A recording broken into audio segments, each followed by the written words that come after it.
I'm with Trout Unlimited, that's here in this building, and we have a full-time lobbyist in the state legislature every session, and I'm responsible for connecting her with our 10,000 members in the state and getting all their inputs back to her all at the same time. So,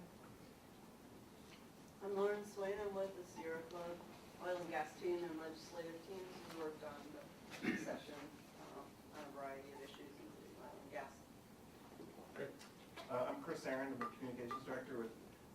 We worked on a lot of legislation. We act as kind of an umbrella organization. We have a lot of coalition partners and combined forces with many others in the environmental community to really to have a consistent voice and build our power at the legislature. We hired a number of lobbyists. We had one primary lobbyist and a bunch of others that move our agenda through, including oil and gas, renewable energy, water issues. We had a pretty good session too.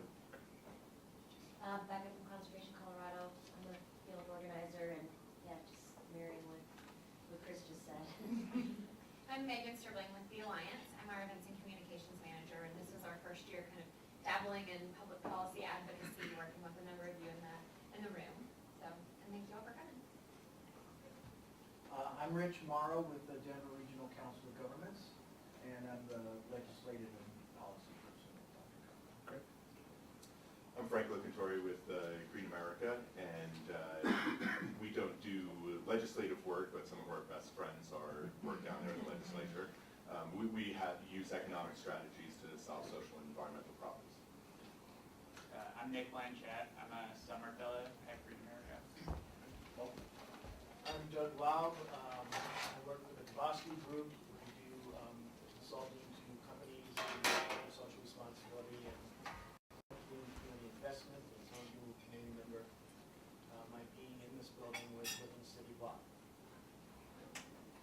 My name is Jeff Hollency. I'm with the Alliance. I'm Director of Strategic Partnerships. Right now I'm working on getting corporations to give heavily to the renovation of this building.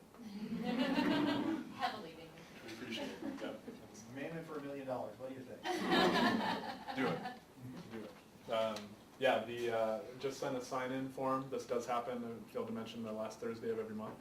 And so we try to rotate. This one's policy.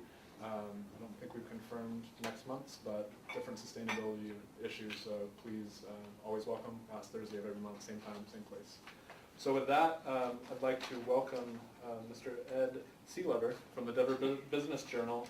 And he's going to come give us a wrap-up for the legislative session, and has been covering state government for the Denver Business Journal, and then previously for 3 different papers. So I've been in it for a while, and want to really hear what he has to say about the recap, and then have some Q&As, and then I know you have a hard stop at 1, but as a plug, a very interesting project. You probably saw an invite with interview every brewery in the state of Colorado, and we'll be having his own on PBS, I believe, right, coming out this summer, and so. We'll be curious to see whether we can interwork both of those, but keep it tuned for that. So with that, if you can help me that's right, so we can see how the dialogue goes, right? We'll at least start with the legislator, but put that out there, so if you can please join me in welcoming.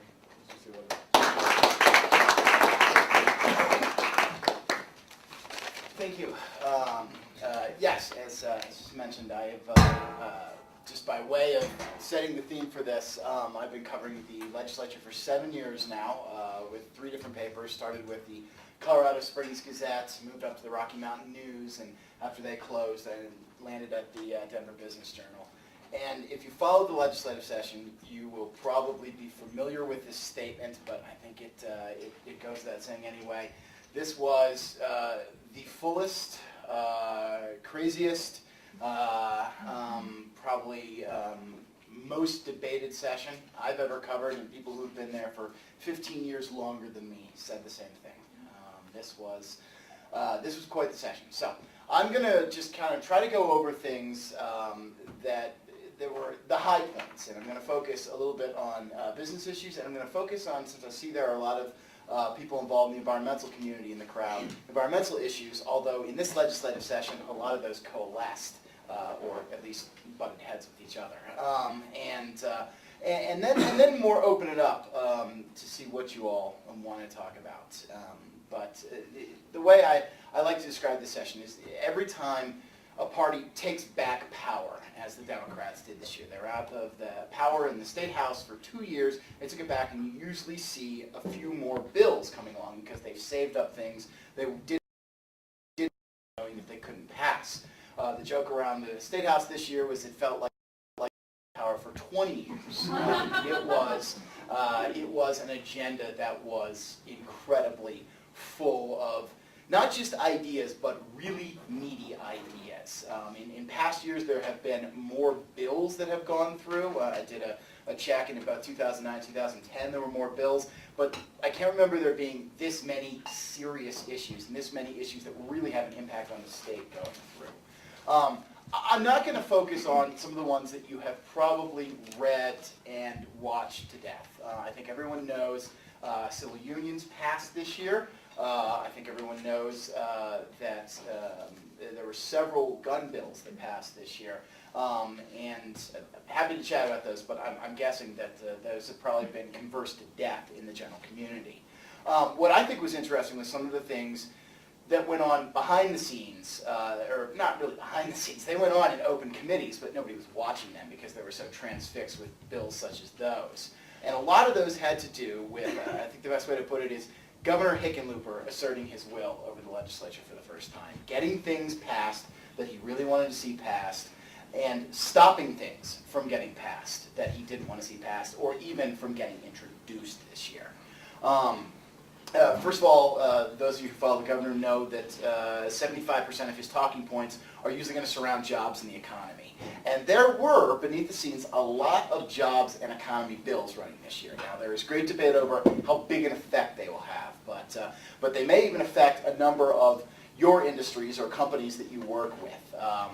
Probably the biggest of them was a bill that passed that creates a $17.5 million grant program for what's called the advanced industries, industries like bioscience and clean tech and advanced manufacturing, that the governor believes that we've got a leg up on the rest of the country on in creating jobs, and we want to continue to separate ourselves in that way.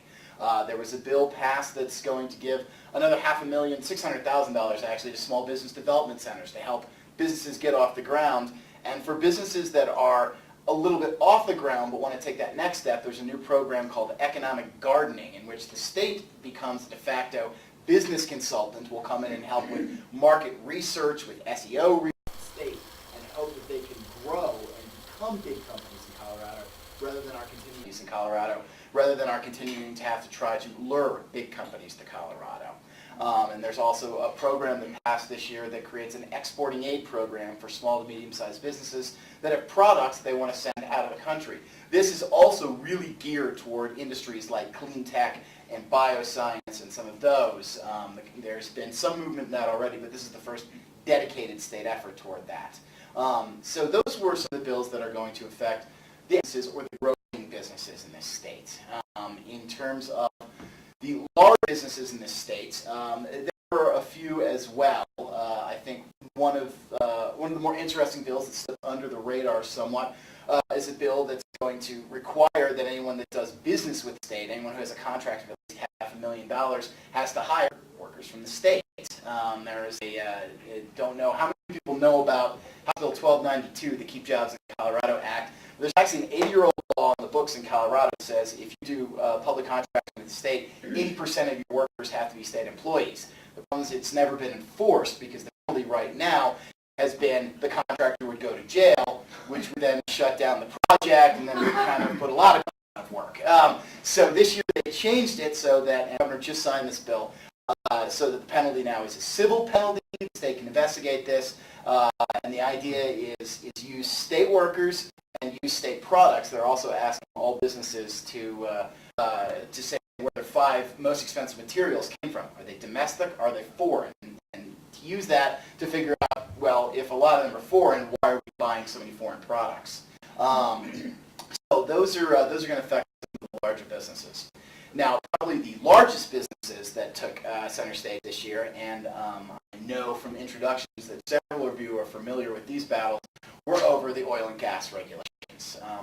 This was actually a session when those who were watching it expected there would be more bills introduced on oil and gas regulations than there were. We were expecting to see see some sort of bill giving more control to local cities and counties to regulate oil and gas drilling. We were also